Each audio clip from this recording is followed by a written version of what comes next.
listen, never in my life associated the word boring with baseball. We know what's up. Me? Yeah. Famous? Yeah. And I'm like giddy over there smiling like, we're about to win this shit. Did everyone give you crap? Give me a good host story. I'm not picking it up. We both love the game. We talk about it every day. Get on baseball. Having some popcorn, you're fooling around your phone. I'd have to wait in line for 3 hours. Hang on, because it's about to be a wild ride.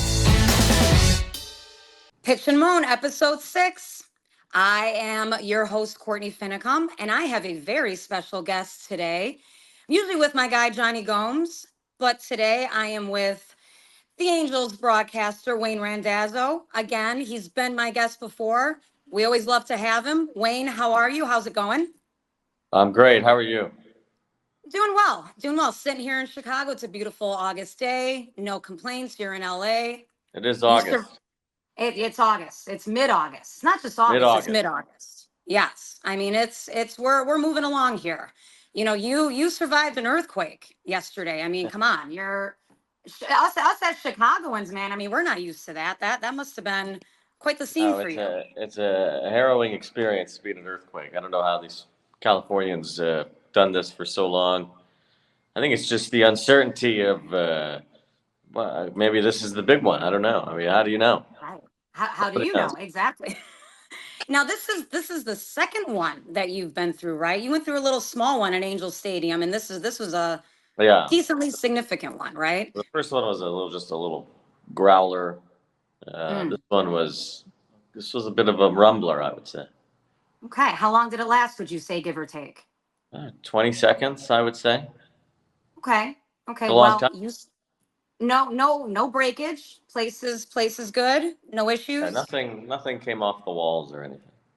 You know, I mean, you see on Twitter people, I saw some guy tweeting about a Sandy Koufax bobblehead being broken. I mean, that's tragic. That is. You don't want to do something like that in an earthquake. I guess I don't even know why people hang stuff on their walls here. You might as well just not. Why even bother? Why bother? Well, you survived. You are officially on my own show, Pitch and Moan, through the Baseball Isn't Boring umbrella. So this is very exciting. And let's just get right into it. I mean, I have a lot of exciting topics for us. Let's start with your Angels. The Angels are 52-67, right? Let's start with the fact that I named this show. I named this show. You're blowing my spot, man. Now everyone is going to know that you did come up with this name. Yes. And Rob and Johnny Gomes, they thought I was the mastermind behind this name, and now you've just exposed me. Your mind is not a master. It is me who named the show, and I'm glad to be on the show that I named here today.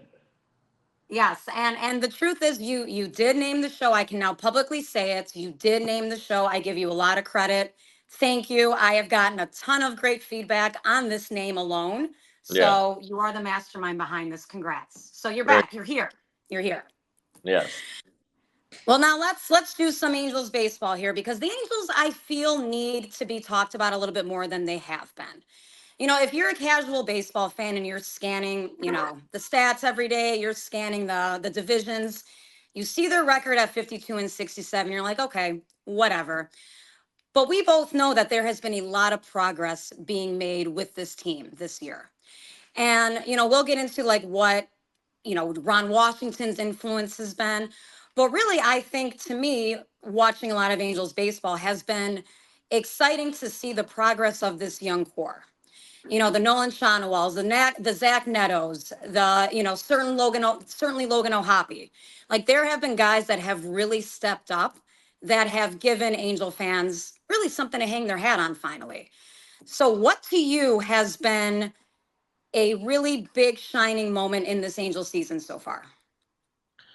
Well, I think the way that they've improved defensively has really stood out to me. I mean, I think this team last season showed a lot of holes defensively, made a lot of fundamental mistakes, even though they had, at least to this point, a better record. It certainly didn't go well for them in the last 2 months of the season, and remains to be seen if this team ends up winning more games than that one.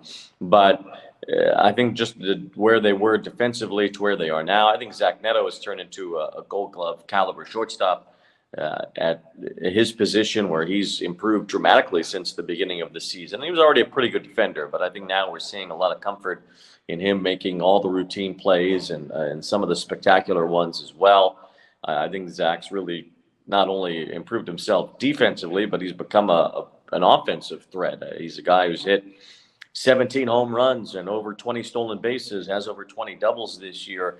And I don't know if people were expecting that kind of offensive season from him in his second year in the big leagues. So that's been important for the Angels. Logan O'Hoppe, I think, has developed into the kind of leader that teams want behind the plate. He's a good defender. He's become a very good hitter. And I think he's got some all-star games in his future. Shawnuel has gotten better as well. There's been improvement in his offensive game in terms of drawing more walks, and that was the reputation that he had in college, was that he walked a lot, knew the strike zone really well, and we're seeing that come to fruition with a higher on-base percentage. Plus his base hits, his OPS is over 850 over the last several weeks. So he's gotten better. I think Joe Adell has taken some steps as well. Again, another defensive improvement and an upgrade where Adell has shown that he can play right field in the major leagues. And he took away his leg kick, and since then he's hit about 285 over the last month. He homered again yesterday.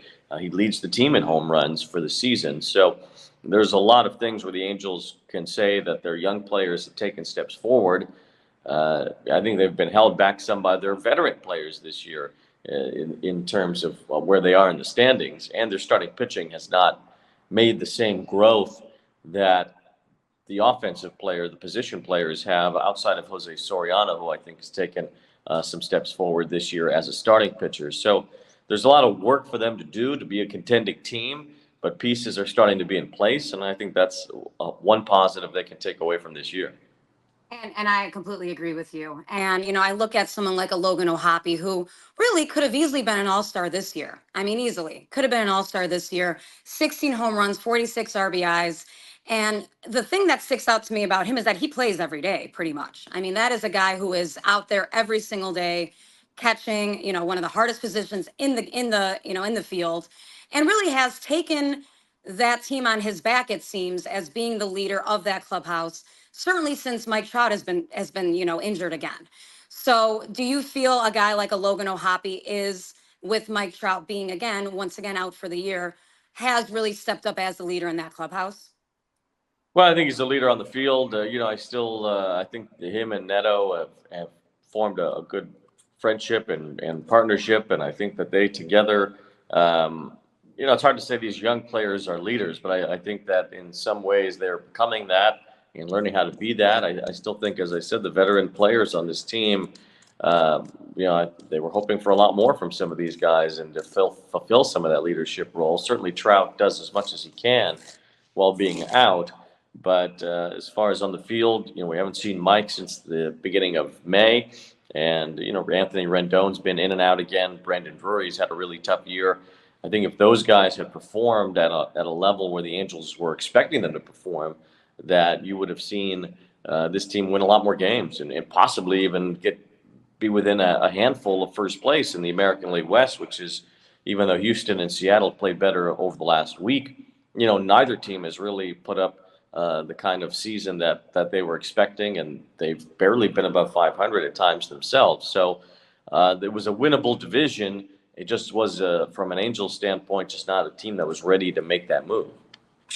And it is disappointing because you see the AL West really, even as of right now in mid-August, kind of being up for grabs. And it does make you wonder if, Rendon was healthy, Trout, maybe if the pitching was tweaked a little bit, the Angels would be right in the middle of it. And you can see that progress being made. And it is disappointing that there isn't more of a jump in the standings for the Angels, but the future seems bright. And when I look at the Angels and I see, you mentioned how great they've been defensively. And obviously you give that to Ron Washington, right? That is something that he really, really, makes it a known thing that is one of his biggest things on the field is you got to be good with the defense, So besides that, you mentioned the defense. What else have you seen impactful from Ron Washington on this fairly young Angels team? Well, I think it's just there's just an attitude with Ron Washington that comes with expectations and comes with a winning pedigree. It's been fun to watch him go to the mound quite often this year, and make his presence felt during a mound visits. He said at the beginning of the season that if he went to the mound, it would be to kind of be a motivational speaker out there and give his pitcher in the infield a pep talk and try to guide these guys through the inning that way. And it seems like almost every single time when Wash has gone to the mound to have one of those meetings, it's worked. We've kind of labeled it as Wash magic on the broadcast, that he'll make these visits and the next batter will be retired, or the next few batters will be retired. And suddenly that inning that looked troublesome ends up not being so. I think this culture that he's building within these players, and he's really gotten a lot of guys to buy in. I think around the league, it's known that Ron Washington has been a great tutor and a great coach to many excellent players. I mean, you look at Marcus Semien in Texas, who Wash worked with a lot in Oakland.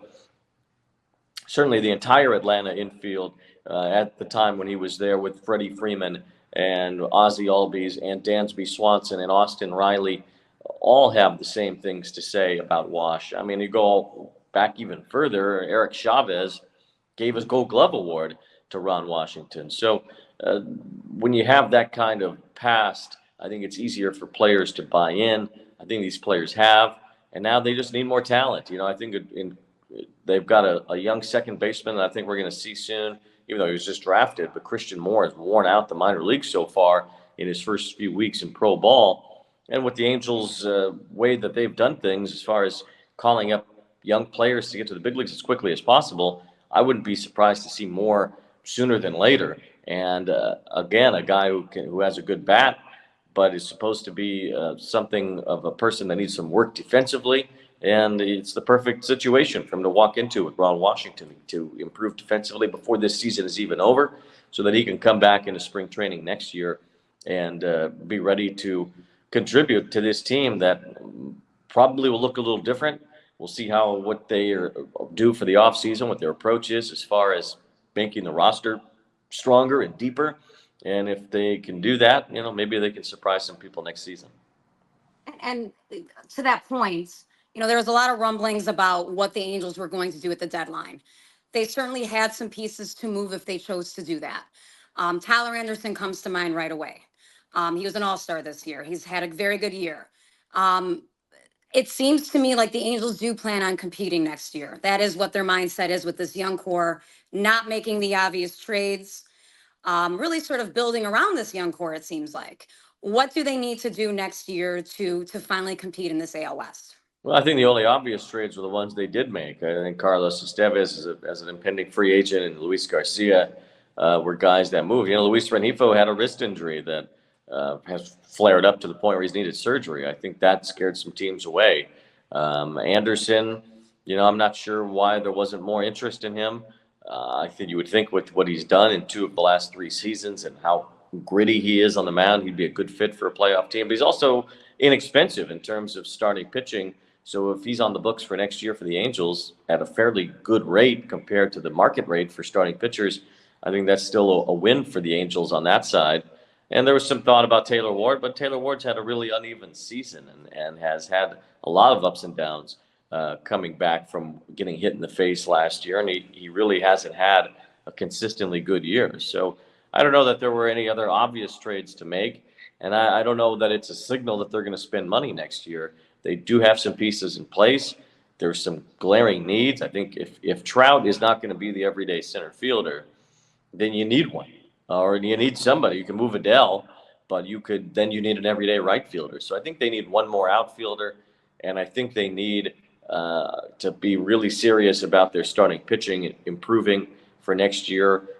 Griffin Canning has not had a good year. Guys who they thought they could rely on, Patrick Sandoval needed Tommy John surgery. Chase Silseth has just had elbow surgery. They do have some guys in the minor leagues they like.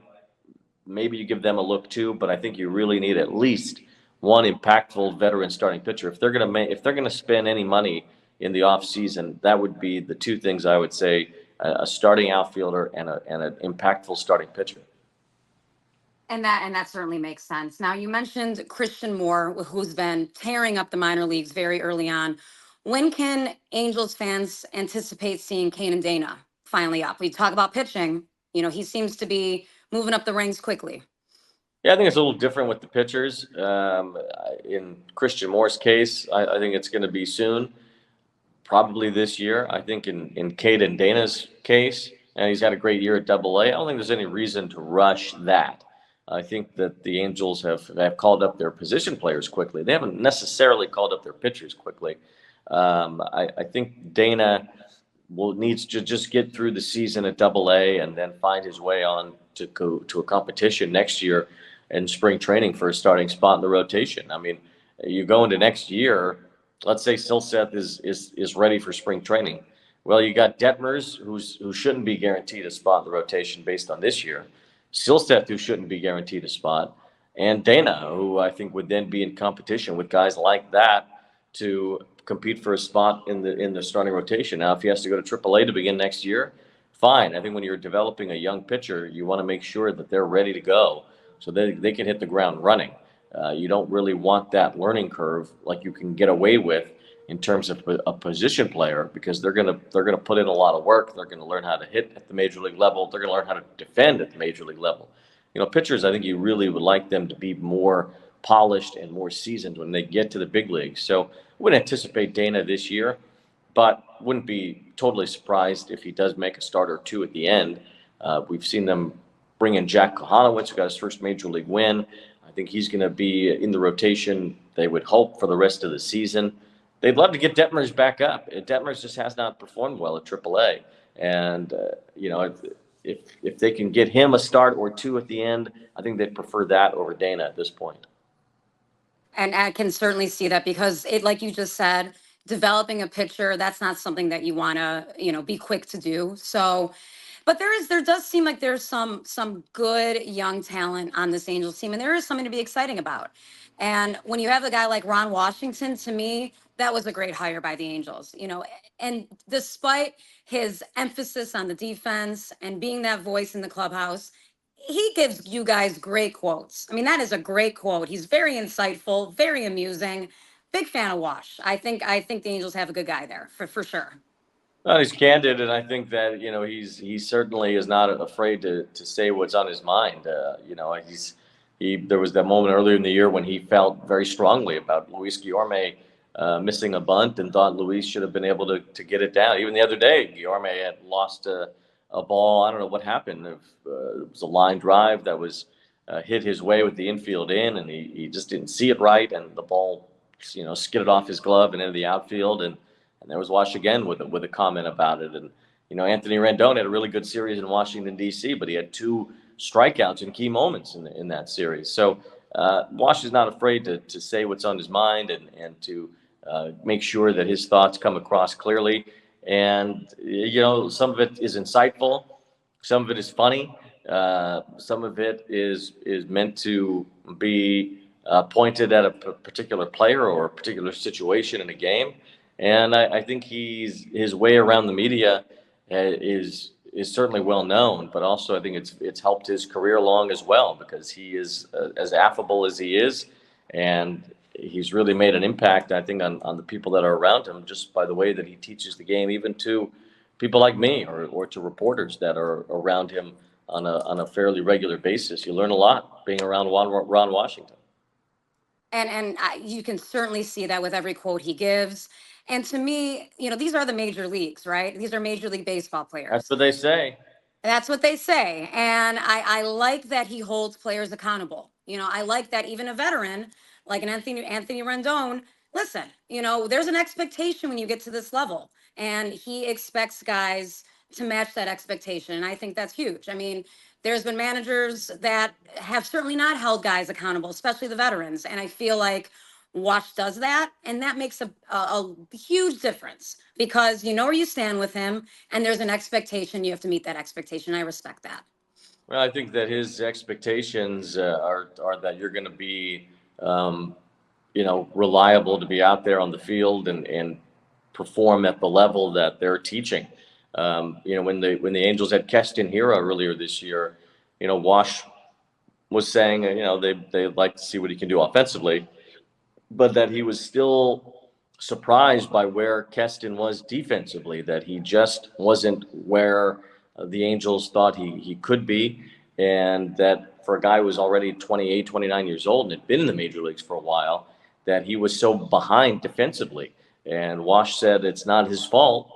It's where the game is being taught and how these players are developing, and that it's an injustice to a guy like Keston Hiura that he has not properly been taught the defensive skills that he needs to be a good major league player. And, that's what Ron Washington wants to do. Hiura's time with the Angels was pretty short, but I think with anybody that comes through the major league team right now, they're getting those lessons defensively that they aren't getting either growing up or in the minor leagues even. And it's not just Wash who says it. I've heard Alex Cora say it a bunch of times too, that what the guys know at the major league level when they get there is shockingly behind where guys used to be. That's interesting. And not only is there Wash magic, but there appears to be some Wash honesty. So I like that. Wash magic and Wash honesty, because he's a direct Wash guy. honesty is not, I don't think, as catchy as Wash magic. I mean, I think I can make it catchy. If you start saying it on broadcast, I think Angel fans might embrace it. I don't know. I could be wrong. You could be. I could be wrong. Yeah. You're not a fan. You're not a fan. I might try to make this stick. We'll see. Let's move around. Let's move around the league a little bit. One of the favorite things I like to talk to you about is the art of broadcasting. You've been doing this a while. There has been some moving parts as far as broadcasters go this year. Some people have moved markets. Some people have been hired. A lot of new broadcasters.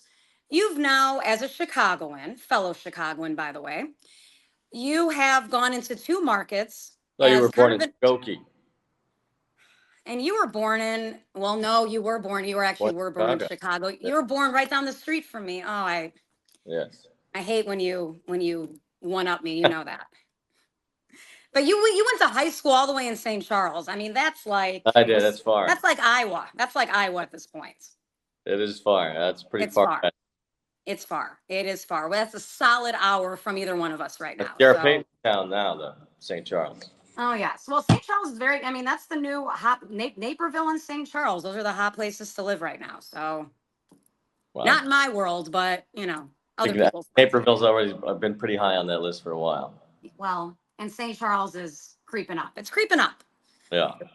Anyway, you have gone from being a local guy in Chicago, doing some radio station work here with The Score, WGN, to going into two new markets, fairly unknown, certainly with New York, certainly with, Southern California.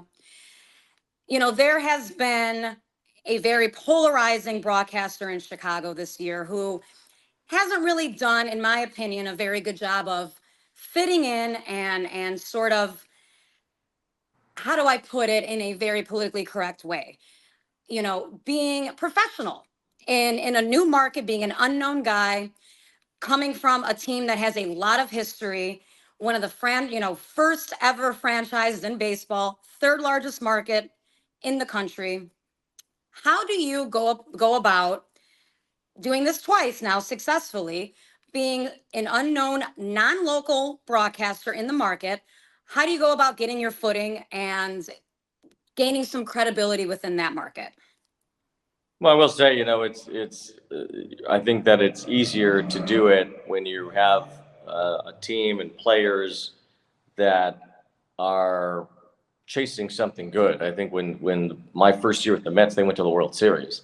My first year at the Angels, they had Shohei Ohtani winning an MVP, his second MVP, and already an extremely established star coming off the WBC where he did everything possible to help Japan win. And the Angels were in contention for 2/3 of the season. So it would be extremely difficult to enter a new place for a team that has lost as much as the White Sox have. I mean, it is an incredibly poor season that they're having. And being a first-year announcer in a new market would be much tougher that way.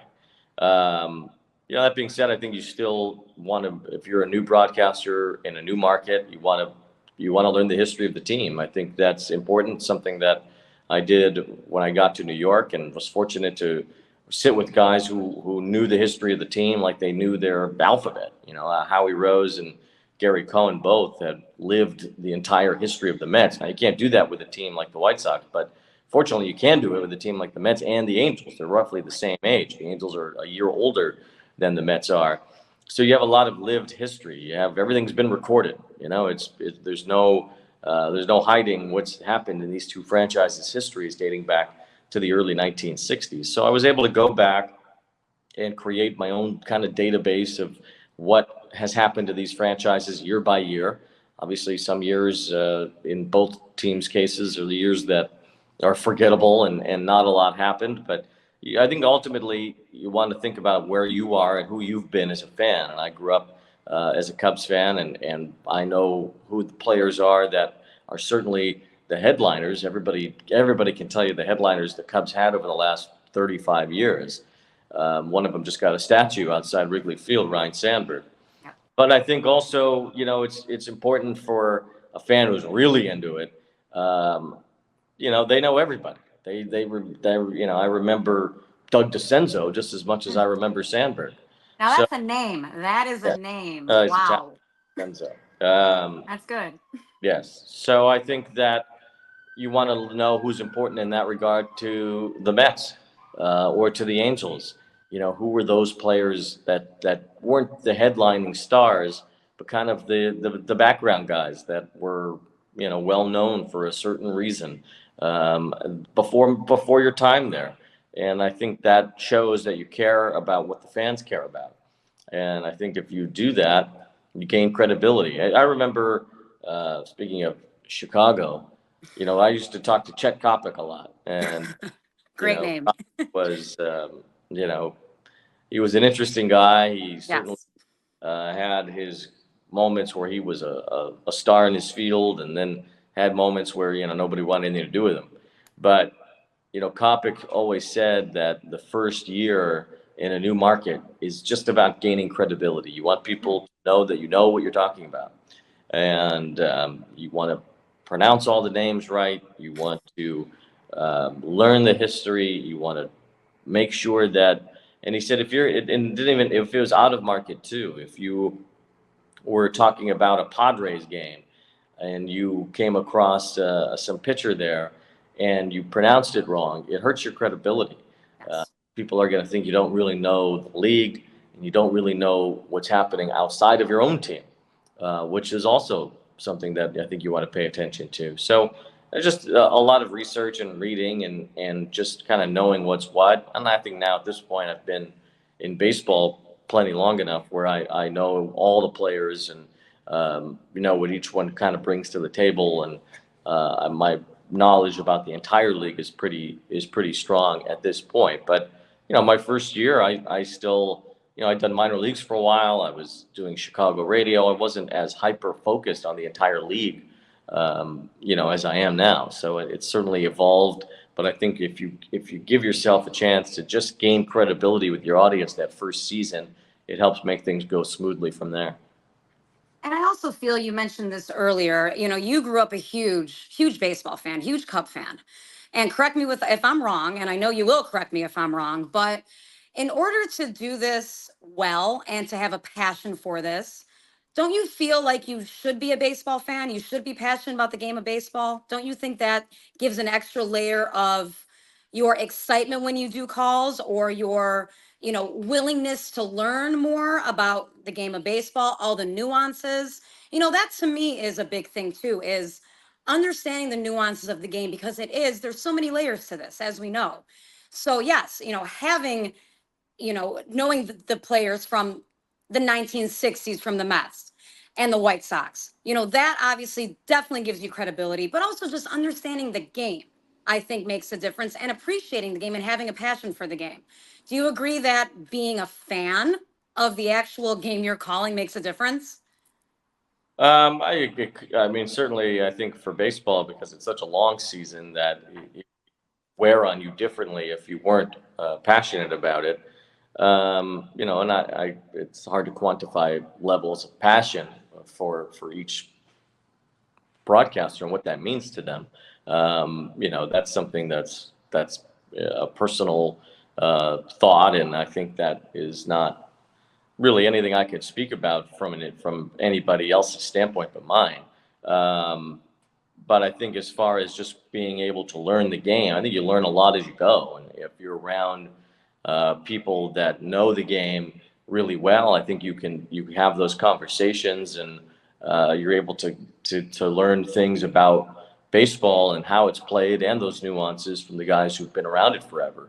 I was fortunate that the first major league manager I was ever around was Terry Collins, who had decades of experience and grew up in the Dodgers farm system, which at that point especially was the one that was teaching the most and the most highly regarded. If you were a Dodger at that time, then you knew the game. Wash was a Dodger too in the minor leagues, and also came up through that way. So it's the same thing, where these two guys have been around for so long and come from that organization at that time. It's impossible for them not to share what they know. And I learned, I was with Terry my first 3 seasons, and it was a learning tree every day. I mean, it was something that he just imparted his wisdom about what he knew about the game of baseball every single day, on top of the great stories. And you learn about the different characters of the history of the game through people like that as well. But I think that the more you're around people that know the game and love the game and understand the game, you're just going to pick up on that naturally as time goes on as well. I certainly know a lot more about baseball in 2024 than I did in 2015 when I got my first major league job, and so on and so forth. Each subsequent year, I think that the knowledge just gets deeper, and you have a better understanding for what you're watching as you go along. And one thing that you do on broadcasts is, and it's one of my favorite things, and you know this, you call out the local Southern California players, whether it's, an opposing player, an opposing coach, an opposing manager. You always make sure to call that out. And I feel like as a fan, if I'm listening to a game, a White Sox game, or even a Cub game, and a broadcaster is saying, hey, this guy went to Niles North in Skokie, I would be like, oh, that's a nice little added touch. And again, you're not a Southern California guy, but you make the fans feel like, okay, I'm getting a nice local connection here. Even though you're not from that area, you're still doing the extra mile to have that local flair. And I think that's a nice touch. Well, it's good. Thank you. And, I think in for an area that's so full of baseball like it is here in Southern California, it's good to point out the guys that are from here. And there's a lot. I mean, you could almost do it with every team that have come from LA County or Orange County and have been able to get to the big leagues. And, there's even some, like Michael Lorenzen went to high school in Anaheim. Right. He went to high school right by Angels Stadium. There's guys all throughout the game. Spencer Steer with the Reds from Long Beach that, when he comes to Angel Stadium, it's a big deal. And he grew up going there.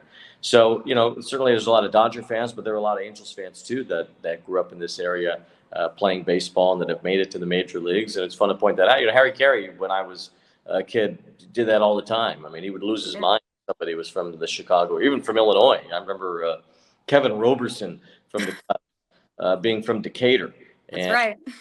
That's a couple hours away from Chicago, and Harry still made a big deal out of the fact this was an Illinois kid, and he was playing for the Cubs and doing things at the major league level, and he was the pride and joy of Decatur, Illinois. So I think those things always kind of stood out to me, that it was neat when a Chicago kid did well for himself and made it to the major leagues, whether he was on the local team or whether he was playing against them. And Harry always pointed that out, and always made a big deal about pointing it out. He didn't just point it out in a casual way. He would go on and on about it.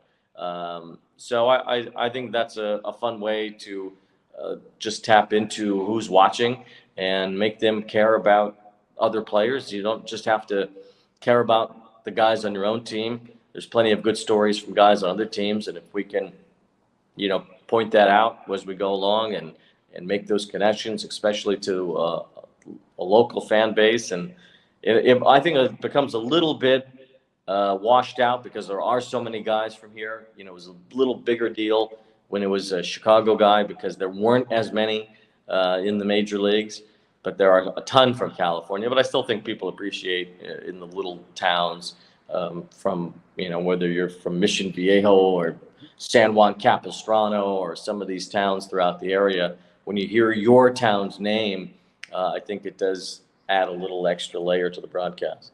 Well, listen, you gave me a Chet Kopic reference today, so that makes my Chicago heart very happy. That's wonderful. That's wonderful. And to your point, you know, there are Angels fans in California, a ton of Angels fans, despite what Stephen Smith says. So no, that's a good fan base. That's a fan base that wants a winner, just like I do. You know, it's a strong fan base. They still draw at the Big A. I mean, there's great crowds almost, you know, every night there. So that's a good fan base that deserves a winner. So we'll see how it goes in this next year or so. I was just thinking actually yesterday I mean, usually the early week audiences are not as strong, Right. but yesterday they announced 30,000. I was wondering why that mid-August Blue Jays Angels game was sold so many tickets, and I was realizing it was because of all the Shohei rumors that he was going to sign with Toronto. They probably sold an extra 5,000 to 8,000 seats for yesterday's game just based on the rumors that Ohtani would be a Blue Jay back in, you know, when it was January or whenever they were talking about it. So that is a good point. Crowds are usually pretty full. You can expect 35,000 or so every weekend. You know, it's an area where there's a lot of people that are happy to be where they are and taking in a baseball game. And I think Angel Stadium is a very family-friendly audience. I think all throughout it's pretty good place to be. I would agree. So moving around the league again, we are entering the fourth quarter of the season. We are officially in the dog days of summer and the dog days of baseball. And there are a lot of tight races right now, as we know. You know, you have obviously the wild card races and really both leagues, but certainly the National League. You have the AL East that's extremely tight. You have a lot of races going on. You have the Yankees and Baltimore, both half games in front of each other. Houston, Seattle, same thing. Houston's won 6 in a row, which is insane. You know, everyone thought in April and May that Houston was going to be dead in the water, that they'd be trading all these pieces at the deadline. And yet here they are doing what they do, you know, playing for a playoff spot.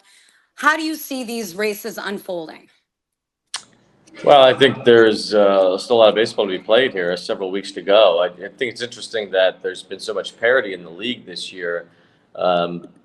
Nobody is on pace to win 100 games, which would be the first time in 8 seasons, at least 8 full seasons, that's happened. I think you have to go back to 2014, the last time there was a season without a 100-game winner.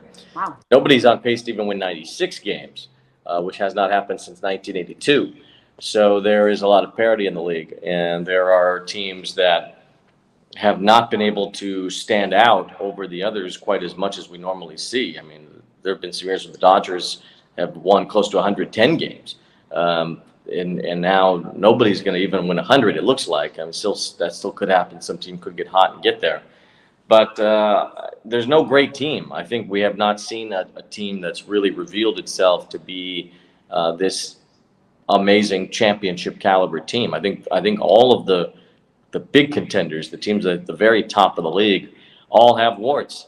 I think when you look at the Dodgers, they've had such a hard time staying healthy. Their pitching, especially, as it seems like every year, has a hard time staying healthy. The Brewers, they let Corbin Burns go. They don't have Brandon Woodruff. And I think if you look at Freddie Peralta has been kind of uneven this year. If you look at their roster as a contending team, there's some really good things happening there, but they don't have much starting pitching. The Phillies always seem to have issues in their bullpen, although I think Carlos Estevez will help. But they haven't played well in the second half. Harper has stopped hitting. Yep. You look at Atlanta is sliding. The Mets have had a good season, maybe better than expected, but they don't seem like a championship roster jumping off the page at you. Arizona might be, again, a team to worry about in the National League just because of all the talent there. It was not a fluke what they did last season. And I think that they could get right back there again this year. San Diego's played well, but they don't have Darvish. Baltimore has bullpen issues. The Yankees have pitching issues up and down. Plus, their lineup is not all that deep behind Judge. Cleveland, their offense comes and goes. They've had their own starting pitching problems. You just go up, and then Houston and Seattle really have not emerged as the kind of having great seasons. But you still think if Tucker comes back, the Astros have plenty of talent to go back to the World Series. And if the Mariners can find some offense in October, so do they. So nobody has really stood out as being a favorite, I don't think, in either league, which is unusual because I think you can at least point out a favorite going into the postseason in each league, typically every year. And I would have a hard time doing that this year because there is a lot of parity. There are a lot of teams that feel like they can establish themselves as a potential champion. So what that means is the month of September should be pretty fun as these races kind of dial out and you get the playoff team set. And then in October, I think when you see a lot of parity, it means you should see a lot of good playoff series. And at this point, I think it would be very tough to predict who ends up in the World Series. And that's a good point about parity too, because, as of now, as it sits, you look at the NL wild card and there are 6-7 teams that are still alive, technically. The Cubs, for instance, the Cardinals, even Pittsburgh, if any of those teams get hot between now and September, they're right back in the thick of it. So it keeps more fan bases involved and excited and going out to the park and watching the games. I feel like not having, a strong front runner is just better for the game. Everyone thought that the Dodgers, with all the money they'd spent, that they'd be a 120 game winner this year. And that's obviously not going to happen. So I feel like having that parity is just another extra layer of added bonus to these fan bases that can continue to be involved in the games and be involved in these races. Yeah, I think that we're going to see some good baseball here in the final several weeks of the year and into October. And the Dodgers spent a lot of money, but they still had holes. I mean, they spent a lot of money on 2 or 3 players. It wasn't as if they filled everything they needed. And they're starting pitching with Yamamoto out. Glasnow has had a tough time here in the second half as he reaches an innings limit he hasn't gotten to. That's the one thing about Glasnow. He's never been healthy. So now he's already set career highs in innings pitched, and he's basically almost a first-year pitcher in that regard, where he's going to get up to innings numbers that he normally hasn't. Kershaw has looked better since he's come back, but how is he going to hold up even to the end, even with a shortened season for him? They hope that it's enough, that he got enough of a break at the beginning where he can be big for them and down the stretch, and we'll see. So far, he's had a couple of good starts. So, it'll be interesting to see how it plays out. They got to even win their own division right now. San Diego and Arizona are pretty close. And do you see San Diego, Arizona potentially winning that division at this point? I mean, I feel like it's really anybody's game at this point. I don't know how I think San Diego and the Dodgers don't play each other much anymore. I think Arizona has one more series with them. I'm not sure if the Padres have any more. If they do, it's probably no more than one. So it's tough to gain ground directly if you're not playing each other as much as you used to. Right. But so you're relying on some help. But yeah, I mean, they're close enough where either one can keep surging and knock the Dodgers out. Well, finally, besides being the Angels broadcaster, you also do Friday Night Baseball on Apple TV Plus every week. This week, you have your beloved Chicago Cubs. Not only do you have the Chicago Cubs, but you have them on a Friday at 1:20 p.m. Now, we both know, growing up here, that Friday 1:20 game is a special slot. As such a big Cub fan growing up, and as a current Cub fan, here as we speak, how does it make you feel doing a Friday 1:20 Cub game at Wrigley? It's going to be great. It'll be a dream come true. I've never done a national TV broadcast there. Only this year was the first time I ever did TV there at all. I've done some radio there. It's one of my favorite places on earth, and I couldn't be more excited to call a game there on a national broadcast for the first time. It'll be special. Great to do it with Dontrell Willis, who I love working with on these Friday night baseball broadcasts for Apple, and Heidi Watney as well. And I think it's a great crew to be on, and we're excited. Cubs are making a little bit of a move here lately.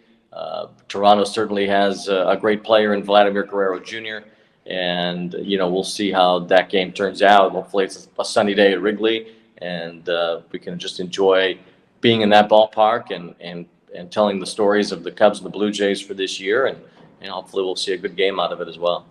Well, nobody knows the history of Wrigley Field better than you or the Cubs. So Cub fans are in for a treat this Friday. That is for sure. Sounds good. I always appreciate it, Wayne. Thank you for joining us. Okay, thank you. Thank you.